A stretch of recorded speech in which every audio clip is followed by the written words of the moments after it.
In towns like Swindon and Trowbridge, it looked like life was normal. But behind closed doors, a major drug gang was running one of the biggest cocaine operations the Southwest had ever seen.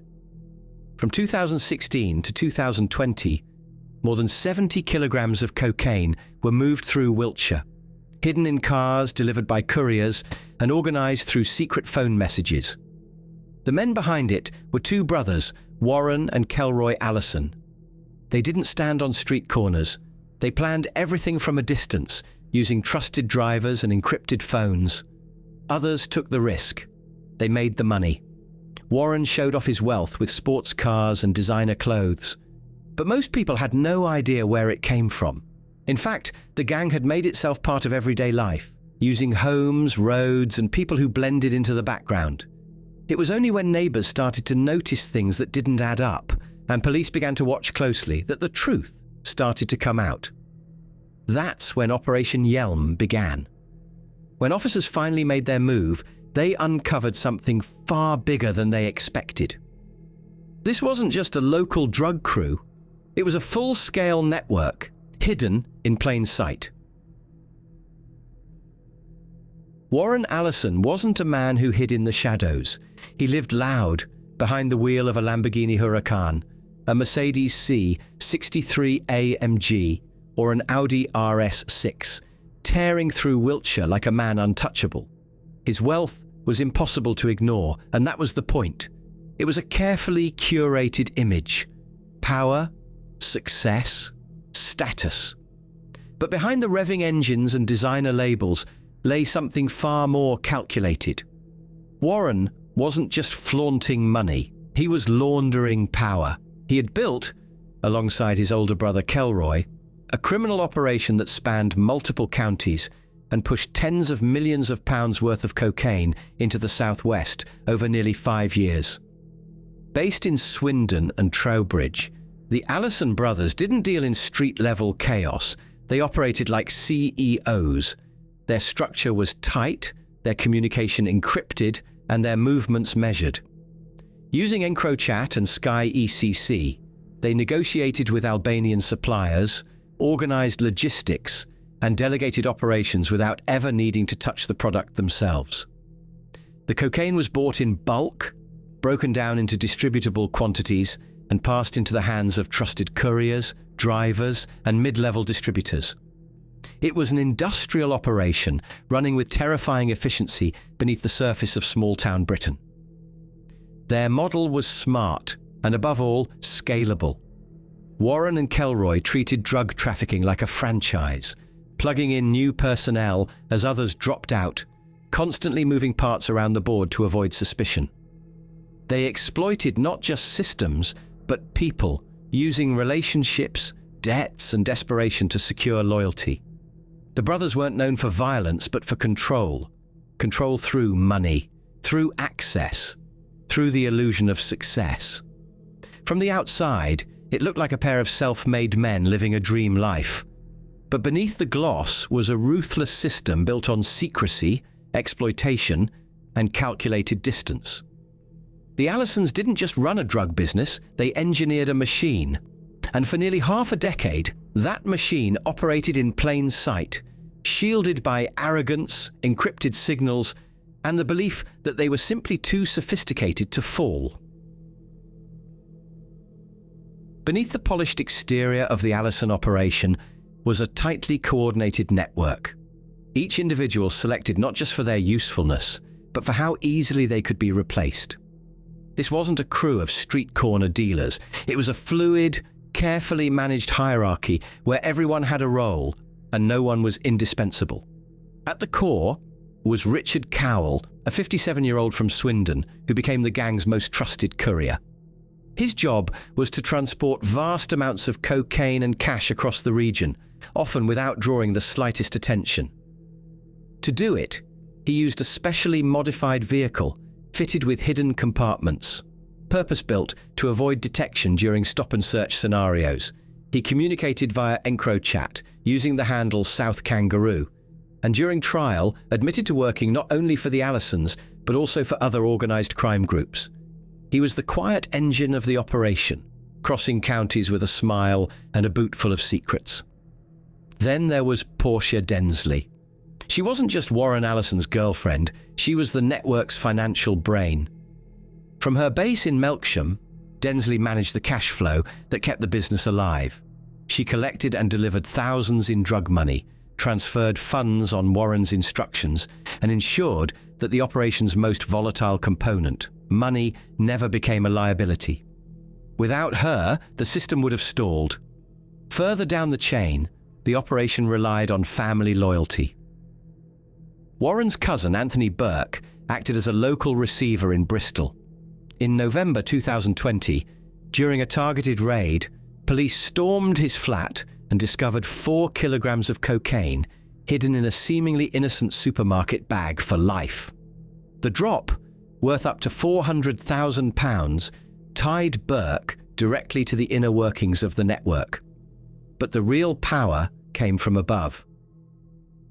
Albanian nationals Lidian Hoxha and Pjita Pisha supplied the cocaine, large wholesale quantities that were delivered with quiet precision. They weren't just partners, they were the gatekeepers of the product. Enid Aliko, another critical figure, provided encrypted SKY-ECC devices and acted as a bridge between the Allisons and their international suppliers. Together, this group formed a pipeline that spanned borders, blended into communities and moved millions, one compartment, one transfer, one message at a time. Like most modern organized crime groups, the Allison network didn't rely on whispers in alleyways or burner phones passed between hands. Their operation thrived on encrypted technology, specifically the use of EncroChat and later Sky ECC. These platforms promised criminals what they craved most: invisibility. Through a veil of digital security, they could plan shipments, issue commands, and handle disputes, all without fear of interception. Handles like South Kangaroo and Legal Master became pseudonyms in a parallel criminal world, where real names were replaced by usernames and messages vanished in seconds. For a time, the system worked flawlessly. The encrypted phones, often sold as untraceable and military-grade, gave the Allisons confidence that they were operating beyond the reach of law enforcement. But that illusion shattered in June 2020. In a landmark international operation, French law enforcement breached EncroChat, accessing a vast reservoir of covert messages. Across Europe, panic set in. Encrypted phones, once a shield, had become a liability. The Allison brothers were suddenly vulnerable. Messages once thought secure could now be scrutinized, mapped, and attributed. And, unbeknownst to them, Wiltshire Police's Serious Organised Crime Unit, SOCIU, had already been watching. With support from the National Crime Agency, investigators began analysing the trove of intercepted data. Thousands of chat logs, voice notes, and location pings were painstakingly reviewed. Patterns began to emerge: routes, dates, key contacts. Encrypted anonymity had given the gang scale. But it had also left a digital footprint, one that, when decrypted, revealed the true scope of the operation. What the Allisons had considered untouchable technology was now the very thing that would help dismantle their empire, message by message, line by line, line by... There wasn't a single dramatic moment when the empire collapsed. No helicopters overhead, no doors kicked in under cover of darkness. Instead, it was slow, strategic, relentless. A careful web of surveillance, data gathering, and silent observation that slowly began to tighten. Officers from Wiltshire Police's Serious Organised Crime Unit tracked the comings and goings of vehicles, monitored known addresses, and kept eyes on suspected couriers. They watched where money moved, who met who, and when. What tipped the scales was visibility. Warren Allison's obsession with high-performance cars didn't just feed his ego, it raised eyebrows. Lamborghinis don't go unnoticed in market towns, neither do men with no obvious income flaunting wealth on public roads. Community intelligence started to drip in. People spoke up. Police listened. The investigation moved into its final phase. On 3rd November 2020, a critical delivery was intercepted. Surveillance teams observed 4 kilograms of cocaine being handed off to Anthony Burke at an address in Ronayne Walk, Bristol. Officers waited until the handover was complete, then moved in. Burke was arrested at the scene. Inside his flat, police found the cocaine hidden inside a supermarket bag for life. Just another quiet drop in a far louder operation. The floodgates opened. Coordinated raids followed across Wiltshire and Bristol. Digital devices were seized, ledgers recovered. Hidden compartments were uncovered in vehicles and homes. Evidence dated back to 2016. Years of messages, transactions, and transport schedules preserved in digital silence. Some, like Albanian nationals Lidian Hoxha and Pieter Pisha, attempted to flee the UK. They didn't get far. Extradition orders brought them back. Others stayed behind, believing vague stories about counterfeit clothing might hold up under pressure. But the police weren't buying it, and neither would the jury. Winchester Crown Court became the battleground where years of covert investigation met cold, forensic justice. The case against Warren and Kelroy Allison, along with 6 of their associates, unfolded over 12 painstaking weeks, each day peeling back another layer of the criminal enterprise that had for almost 5 years quietly flooded the Southwest with cocaine. Prosecutors outlined a business model that was as calculated as it was corrupt.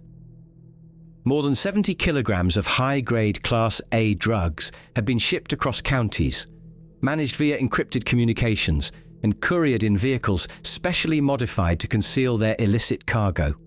At the helm of it all stood the Allison brothers, calm, composed, and utterly unrepentant. The defense, in contrast, tried to cloud the issue with a story that verged on the implausible. Warren and Kelroy Allison, along with their trusted driver Richard Cowell, claimed that the messages pulled from EncroChat and Sky ECC platforms weren't related to drugs at all. Instead, they insisted the talk of deliveries, weights, and drops referred to counterfeit clothing. According to them, the entire conspiracy amounted to nothing more than a bootleg fashion business. But the jury wasn't buying it. The prosecution presented damning evidence. Surveillance footage capturing a major cocaine delivery in Bristol, drug ledgers recovered from Kelroy's mobile phone dating back to 2016, and financial records that showed money being funneled across various accounts under Portia Densley's control. Her role as Warren's romantic partner didn't shield her. Instead, it positioned her at the very heart of the financial arm of the operation. She had moved tens of thousands in cash, handled collections from couriers, and helped launder the proceeds of crime, all while maintaining the illusion of an ordinary life in Melksham. Then came the Albanian connection.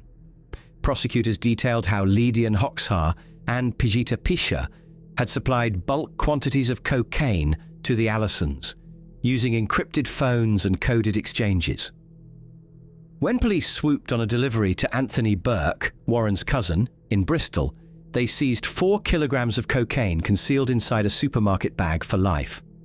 Hoxha and Pisha fled the country in the aftermath, but they were tracked down, arrested, and ultimately returned to face justice. Another associate, Enid Aliko, acted as a crucial go-between, providing encrypted SKY ECC devices and facilitating communication between the Wiltshire group and their Albanian suppliers. Piece by piece, the Crown's case dismantled the defence's claims. This was not counterfeit clothing. This was cocaine, processed, packaged, and delivered with clinical efficiency. The jury saw it for what it was: an elaborate, well-oiled network that profited off addiction, fear, and silence. The denials, the designer alibis, the whispered insistence that it was just clothes, they all collapsed under the weight of hard evidence and relentless prosecution. On 6 February 2025, sentencing was delivered. Warren Allison, the operation's undisputed leader, received 23 years in prison for 2 counts of conspiracy to supply cocaine. His brother Kelroy was sentenced to 16.5 years. Richard Cowell, the 57-year-old courier who admitted to working for multiple crime groups, was jailed for 9 years. Portia Densley, finance manager, enabler and fixer, was handed an 8-year term. Anthony Burke, caught red-handed with £400,000 worth of cocaine, received 8 years as well. On the supplier side, Lydian Hoxha was sentenced to 7 years and 4 months. Gita Pisha received 6 years and 8 months. And Enid Aliko, whose encrypted comms helped hold the chain together after others had scattered, was jailed for 4 years. In total, the 8 defendants received a combined 82 years behind bars, a sentence that matched not only the scale of the criminal operation, but the social cost it had inflicted across communities. The collapse of the Allison network wasn't just the end of one criminal enterprise. It was the beginning of a far wider reckoning. Operation Yelm started as a local investigation triggered by whispers, surveillance, and community suspicion. But as the evidence stacked up, it became clear that this was no isolated ring. This was a gateway, one that led to broader networks operating both nationally and internationally. The intelligence gathered during the takedown didn't just lock up 8 people. It exposed relationships, routes, and routines that helped authorities disrupt other serious organized crime groups across the UK. Some of those groups were directly linked to the Allisons. Others were connected through shared suppliers, encrypted communication hubs, or common laundering routes. The encrypted devices seized during the operation revealed conversations that reached far beyond Wiltshire, tying small-town Britain to major trafficking corridors running through Europe. What started in Swindon and Trowbridge became part of a larger crackdown on the encrypted underworld, where drugs, weapons and money move with terrifying efficiency, hidden behind technology and silence. But while the law enforcement victory was significant, the local impact was equally profound. For years, these communities had unknowingly hosted key parts of a sprawling drug empire. Safe houses, handover spots, laundering fronts, they were hidden in plain sight. The operation revealed a sobering truth. Organized crime doesn't need violence to thrive. It just needs quiet. It needs routine. It needs people to look the other way. And that's what made Wiltshire so attractive. It wasn't the obvious place to build a drug empire. That was the genius of it. Low visibility, high trust. A place where flashy cars could turn heads, but not necessarily raise alarms. Until they did. In the aftermath, Wiltshire Police and the National Crime Agency urged communities to stay vigilant. Unexplained wealth, shifts in behavior, unusual movements at odd hours. These are the signs that, while subtle, can unravel something much bigger. Because if it happened here, on these roads, in these towns, it can happen anywhere. The takedown of the Allisons wasn't just a disruption, it was a revelation. And while the phones are now silent and the network dismantled, the message is loud and clear. Serious organized crime doesn't need permission to move in. It only needs time.